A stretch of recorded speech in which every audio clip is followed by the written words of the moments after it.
నువ్వు లేక నేను సీరియల్లో ఇప్పటిదాకా ఊహించని మలుపైతే తిరుగుతుంది. విక్రమ్ మరియు కృష్ణల పెళ్లి వెనక ఉన్న అసలు రహస్యం అందరికీ తెలిసిపోయే సమయం వచ్చేసింది. విక్రమ్ ఫ్యామిలీ మెంబర్స్ అందరూ విక్రమ్ని నిలదీస్తారు.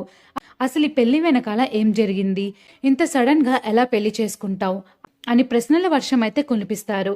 విక్రమ్ సమాధానం చెప్పలేక తడబడడం చూస్తుంటే ఆ కాంట్రాక్ట్ మ్యారేజ్ ఎక్కడ బయటపడుతుందా అనే టెన్షన్ అయితే అందరికీ ఫీల్ అవుతారు. విక్రమ్ ఏదో ఒకటి చెప్పి కవర్ చేద్దామని చూస్తుంటే కృష్ణ తన మనసులో తను మదన పడుతూ ఉంటుంది.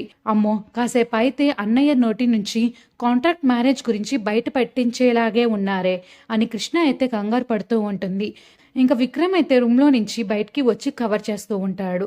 ఆ కళ్ళు, ఆ జడ అది చూసి నేను పడిపోయాను, అందుకే పెళ్లి చేసుకున్నాను అంటూ ఒక ఫేక్ లవ్ స్టోరీని నమ్మించడానికి ట్రై చేస్తాడు. ఇదంతా వింటున్న కృష్ణ మాత్రం విక్రమ్ మీద విపరీతమైన కోపం వస్తుంది. నాకేమో అగ్రిమెంట్ అని చెప్పి నమ్మించారు, అసలు సంగతి ఇదా అని అయితే కృష్ణ తన మనసులో తాను అనుకుంటూ ఉంటుంది. విక్రమ్ చెప్పిన అబద్ధాలు ఇంట్లో వాళ్ళు నమ్మారా, లేకపోతే అగ్రిమెంట్ పెళ్లి గుట్టు బయటపడి వీళ్ళిద్దరు విడిపోతారా అనేది రాబోయే ఎపిసోడ్లో చూడాలి. సో ఫ్రెండ్స్, మీకెలా అనిపించింది? విక్రమ్ కృష్ణలు కలిసి ఉంటారా లేక విడిపోతారా అనేది కింద కామెంట్ సెక్షన్లో కామెంట్ చేసేయండి.